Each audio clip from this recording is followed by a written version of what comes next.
जय हिंद साथियों। जो फिलहाल कंट्रोवर्सी कंगना रनौत के एयरपोर्ट पर जो सीआईएसएफ की कांस्टेबल कौर ने मारा था, उसको लेकर जिस तरह के बयानबाजी हो रही है, राजनीतिक बातें हो रही हैं, उससे अलग एक तस्वीर ये है कि ये बहुत बड़ा एक इशारा करता है कि पंजाब और हिंदुस्तान किस तरफ जा रहा है। अभी अभी जो पार्लियामेंट के चुनाव हुए, उसके अंदर अमृतपाल जैसे एक खालिस्तानी, एक अलगाववादी, उसके अलावा इंदिरा गांधी की हत्यारे बेअंत सिंह, उसका लड़के का चुनाव जीतना, और उधर JNK के अंदर एक नज़रबंद तिहाड़ जेल के अंदर बंद एक उग्रवादी का जीतना, ये इशारा कर रहा है कि बहुत सारी ताकतें फिर दोबारा खड़ी होने वाली हैं। अभी जो ताज़ा मामला आया जिसमें कि नवनिर्वाचित कंगना रनौत, जो एक बहुत बड़ी अदाकार फिल्मी एक्ट्रेस भी हैं, जिस तरह से उनके साथ बदसलूकी की गई, वो उसको साधारण तौर पर ना देखा जाए, उसके पीछे एक बहुत बड़ी बैकग्राउंड है।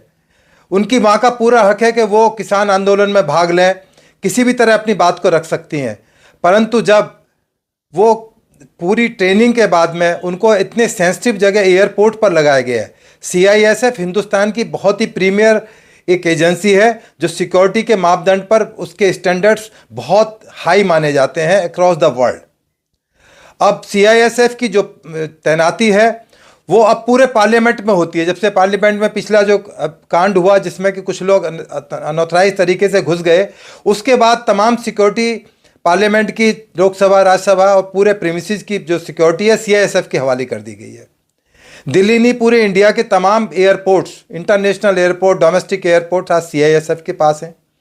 तमाम जो इंडस्ट्रियल यूनिट्स हैं वो उनके पास हैं, चाहे वो डिफेंस से रिलेटेड हैं या केंद्र सरकार और दूसरी सरकारों से संबंध रखती हैं।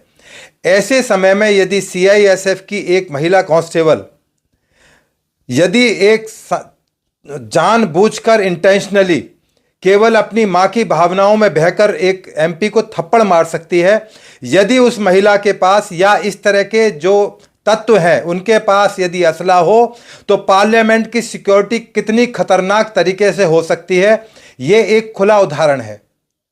साथियों, जब मैं दिल्ली पुलिस में ज्वाइन किया था तो उस टाइम उग्रवाद पूरे पीक पर था। जब ब्लू स्टार ऑपरेशन हुआ तो मिसेज इंदिरा गांधी को यह बताया गया कि आपके साथ बेअंत सिंह और सतवंत सिंह जो दिल्ली पुलिस से डिप्लॉयड हैं सिक्योरिटी में, इनसे खतरा हो सकता है क्योंकि अमृतसर होकर आए हैं और ऐसी उम्मीद है कि शायद उनका ब्रेन वॉश किया गया होगा। पर मिसेज इंदिरा गांधी जो एक बहुत बड़े स्टेचर की प्राइम मिनिस्टर थी, पूरा हिंदुस्तान उनकी इज्जत करता है, उनको सुपर प्राइम मिनिस्टर आज भी मानते हैं लोग और हम भी मानते हैं। उन्होंने अपनी दरियादिली दिखाते हुए उनको कहा कि नहीं, उनको वापस ड्यूटी पर लाइए। दिल्ली पुलिस उनको वापस सिक्योरिटी में उनको डिप्लॉय किया गया, PM सिक्योरिटी में। उसके बाद जो हशर हुआ आपने देखा। उनका लड़का, अभी बेअंत सिंह का लड़का अभी पार्लियामेंट के अंदर चुनकर आए हैं। उससे पहले उनकी मदर भी MP रही है, बेअंत सिंह की पत्नी, और बेअंत सिंह के फादर। तो इस तरह लोगों का पार्लियामेंट के अंदर चुनाव करना, और ये कौन करता है? पब्लिक करती है। पंजाब की पब्लिक ने चुना है जहां पर आम आदमी पार्टी की सरकार है। आम आदमी के पार्टी के खुद के जो कैंडिडेट थे वो अमृतपाल जो खालिस्तानी है उससे हार गए। तो कहीं ना कहीं बहुत बड़ा संकेत जा रहा है कि आने वाले समय के अंदर जो खालिस्तान या पाकिस्तान, पंजाब को अलग करने की जो मुहिम है वो और तेज होगी और दोबारा से वही खालिस्तान का दौर आ सकता है और उसकी शुरुआत हो चुकी है। आप केवल तमाम परिस्थितियों को यदि जोड़कर देखें तो यही निष्कर्ष निकलता है। पन्नू जैसे लोग, ये जो CISF की कांस्टेबल हैं जिनके खिलाफ डिसिप्लिनरी एक्शन लिया जा रहा है, D चलाई जा रही है, उनको तुरंत डिसमिस किया जाना चाहिए क्योंकि उनका जो कृत्य है वो फोर्स में रहने लायक बिल्कुल भी नहीं है। क्योंकि यदि उनके खिलाफ कोई एग्जेम्पलरी पनिशमेंट नहीं लिया गया तो बहुत सारे लोगों की, इस तरह के लोगों की हिम्मत बढ़ेगी जो डिसिप्लिन फोर्स में काम करते हैं। और एक बड़ा खतरा हमारे सिक्योरिटी के लिए, हमारे VVIPs के लिए, हमारे मिनिस्टर्स के लिए, हमारे MPs के लिए, हमारे सुरक्षा के जो प्रतिष्ठान हैं उनके लिए हो सकता है। कल को ऐसे लोग RDX भी अलाउड कर देंगे, देश के हितों को ताक पर रख देंगे। राजनीतिक लोग कुछ भी कहें, उससे कुछ नहीं फर्क पड़ता। उनकी अपनी एक आइडियोलॉजी हो सकती है, उनकी अपनी सोच हो सकती है, परंतु राकेश टिकैत जैसे लोग जिन्होंने किसान आंदोलन के दौरान 26 जनवरी पर क्या कितना नंगा नाच किया, किस तरह से ट्रैक्टर आंदोलन किया, लाल किले की बदनामी हुई, तिरंगे की बदनामी हुई, वो आकर उसके सपोर्ट में खड़े हो गए। दलानी जैसे फिल्मकार बॉम्बे से उनकी तारीफ कर रहे हैं, पंजाब से पेश कर आ रही हैं कि उनको 50,000 महीने की नौकरी हम देंगे, और तमाम तरह की बातें हो रही हैं। उनके परिवार के लोगों के, उनके भाइयों के बयान आने शुरू हो गए हैं। सिमरनजीत सिंह कौर जो अभी अभी निर्वाचित होकर आई हैं, वो उनके फेवर में आ गई हैं। तो ऐसे लोग जब इस तरह की जो इनडिसिप्लिन जो फोर्स के आदमी हैं उनके सपोर्ट में आ जाएं, तो फोर्सेस का क्या हशर होगा ये आप समझ नहीं पाएंगे, क्योंकि इसकी बहुत बड़ी कुर्बानी हमको देनी पड़ेगी।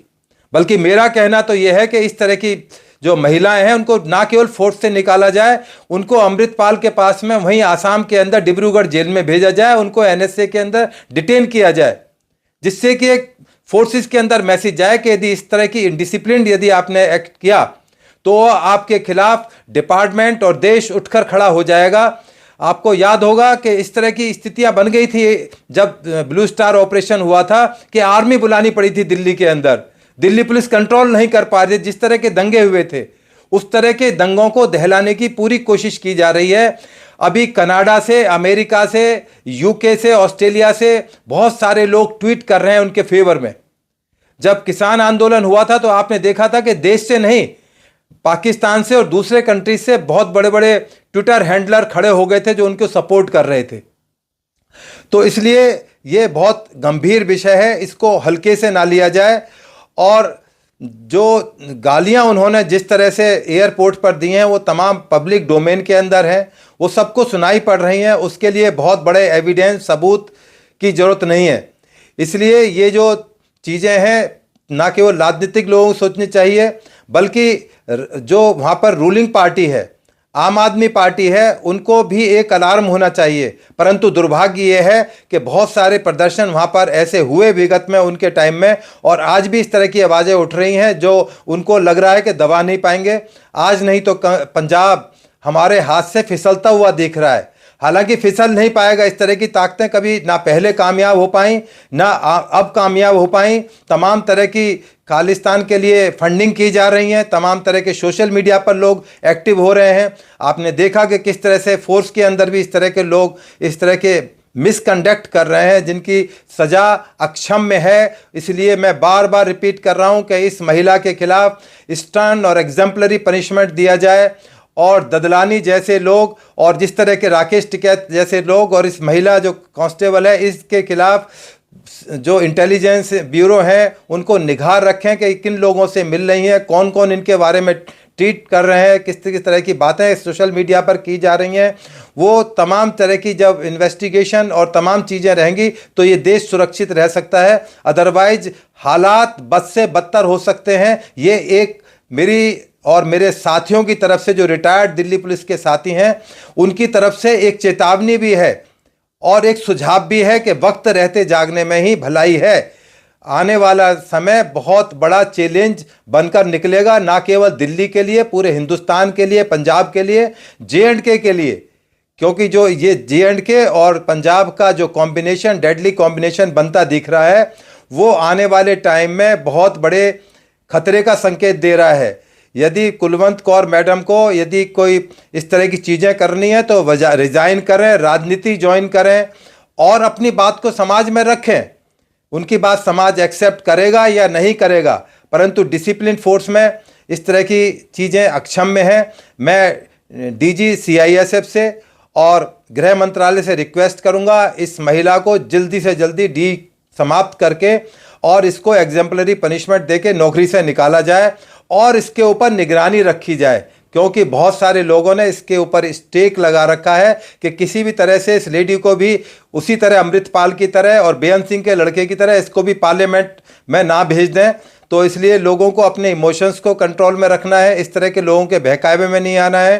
क्योंकि मेरे बहुत सारे सिख दोस्त जो पुलिस में थे, दिल्ली पुलिस में थे, जब 84 राइट्स हुए तो उसके बाद में सिक्योरिटी में उनकी पोस्टिंग बंद कर दी गई।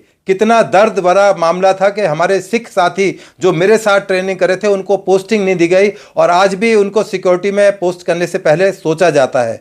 तो ये तमाम चीज़ें इंडिकेट करती हैं और सिख कम्युनिटी एक वॉरियर कम्युनिटी है, देश की उन्होंने हिफाजत की है और आज भी बहुत एक से एक बढ़िया रतन हमारे पास मौजूद हैं। मैं राजनीतिक पार्टी नहीं हूं, मैं नाम नहीं लेता राजनेताओं का, परंतु उन्होंने अपनी जो देश के प्रति जो भावनाएं हैं, देशभक्ति है, समय समय पर दिखाई है। मैं उम्मीद करता हूं कि जो सरकार है इसके बारे में बहुत सीरियसली विचार करेंगी, जिससे कि ऐसे लोगों पर तुरंत और प्रभावी एक्शन हो सके।